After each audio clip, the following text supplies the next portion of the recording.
Macherla Chennakesava Nagar colony స్థలాలకు సంబంధించి కొంతమంది కాలనీ వాసులు మాచర్ల తహసీల్దార్ లేవీపై శుక్రవారం పలు ఆరోపణలు చేశారు. అయితే అక్కడే ఉన్న ఎస్సీ వర్గానికి చెందిన కొందరు ఎస్సీ అయిన తహసీల్దార్ ఇక్కడ పనిచేయటం ఇష్టం లేకే కొంతమంది లేనిపోని ఆరోపణలు చేస్తున్నారని తహసీల్దార్ లేవీకి మద్దతుగా ధర్నా నిర్వహించారు. సంఘటన గురించి తెలుసుకున్న పోలీసులు అక్కడికి చేరుకొని ఇరు వర్గాలకు సర్ది చెప్పి ధర్నాను విరమించేలా చర్యలు తీసుకున్నారు.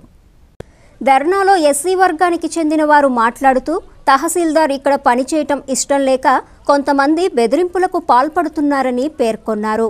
పోలీసులు వచ్చి వారికి సర్ది చెప్పడంతో ధర్నాను విరమించుకున్నారు. ఈ విషయమై తహసీల్దార్ లేవి పల్నాడు న్యూస్తో మాట్లాడుతూ గతంలో చెన్నకేశవ నగర్ కాలనీలో 150 మందికి ఇళ్ల స్థలాలకు పట్టాలు మంజూరు చేశామని, అయితే సంవత్సరంలోగా గృహాలు నిర్మించుకోని వారిని గుర్తించి స్థలాలు రద్దు చేయటం జరిగిందని చెప్పారు. అందుకే వారు తనపై లేనిపోని ఆరోపణలు చేసి బెదిరింపులకు పాల్పడుతున్నారని తహసీల్దార్ వివరించారు.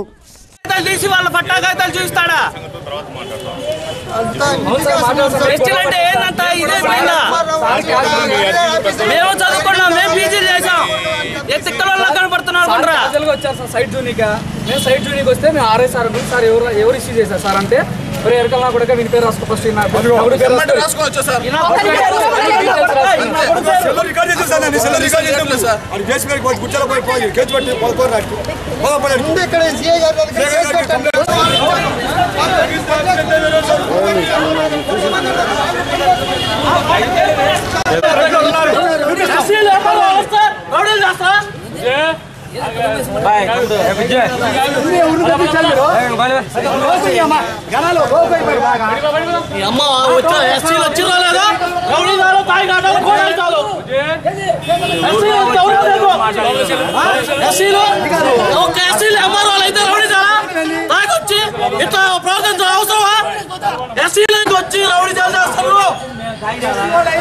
అది తప్పు అది తప్పు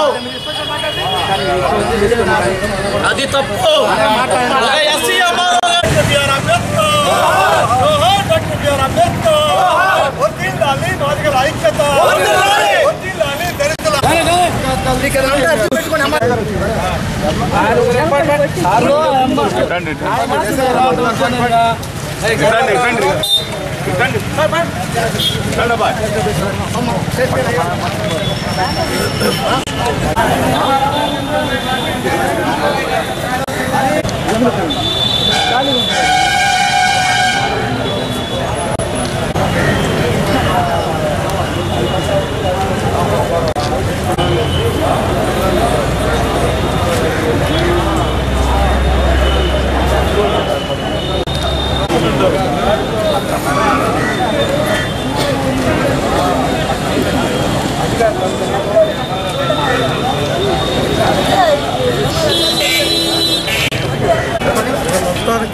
పట్టాలు పొందిన వాళ్ళు ఎవరెవరు ఉన్నారు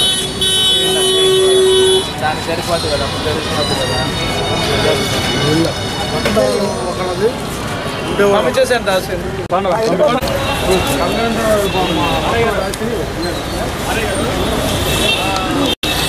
దాంట్లో గతంలో 140-150 మంది పట్టాలు వచ్చారు.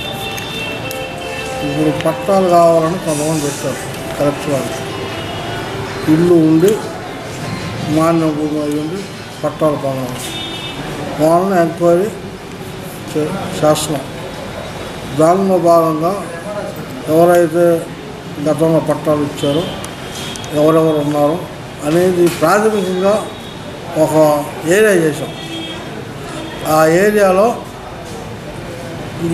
ఈ సుబ్బు పేరు చనిపోయారు, ఇద్దరు చనిపోయారు. మాచర్ల పట్టణంలో ఎవరు ఉంటున్నారు, నంద్యాల గ్రామంలో ఉంటున్నారు.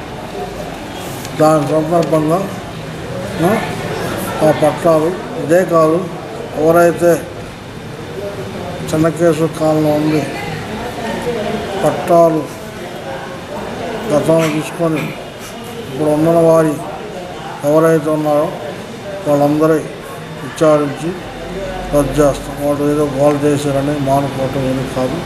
వాళ్ళు తెలియక వచ్చి నోటీస్ ఇవ్వడానికి ఇచ్చాం, కానీ వాళ్ళు ఉంటే కదా వాళ్ళ వారసులు వాళ్ళ భూమి ఎక్కడైతే ప్లాట్ ఉందో దాని మీద అంటిస్తాం. వాళ్ళు ఎక్కడ నంద్యాలు ఉంటే అక్కడ పోయి మేము ఇవ్వాలని ఏమి లేదు.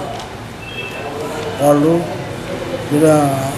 ఇలిటరేట్ పీపుల్ కాబట్టి, చదువుకున్నాడు కాబట్టి వాళ్ళు అనేక వంట అవన్నీ మేము ఉద్యోగస్తులుగా అవన్నీ పట్టించుకోవడం, వారిని మేము ఎటువంటి అగౌరవంగా మాట్లాడలేదు. వాళ్ళే ఒక లీడర్ గుమస్తాను స్థాపించి తీసుకొని వచ్చి వాళ్ళు చేశారు. అదేవిధంగా నా ముందు హామీ లేకుండా కాగిత పేపర్లు మొత్తం వాళ్ళు తీసుకొని వెళ్ళారు. అయినా కానీ వాళ్ళు తెలియదు కాబట్టి, సరైన వాళ్ళు ఎరుకులు కాబట్టి మేము ఎటువంటి కేసు పెట్టుకుని వదిలేసాం.